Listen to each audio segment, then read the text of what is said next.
Հայաստանին պետք չէ պաշտոնյա, Հայաստանին պետք է մարդ, որ մեր առանձնել փոքրաթիվ ազգին միավորի,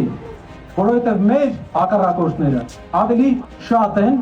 եւ ավելի միաբանված են, քան մենք։ Մեր ղեկավարը չպետք է պարակտի մեր ժողովրդին, չպետք է առնաշփոթ մտցնի մեր ազգի մեջ, այլ պետք է միավորի եւ տա նոր վերածնունդ։ Հայ ազգը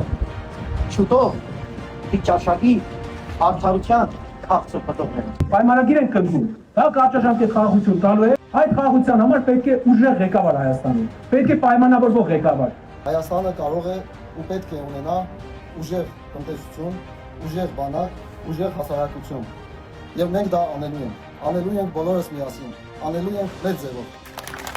Ուժեղ ղեկավարը այն ղեկավարն է, որ ամիսներով պատրաստ է նստել ԱԱԾ մեկուսարանում, բայց մի ոտ հետ չի դնում իր գաղափարներից։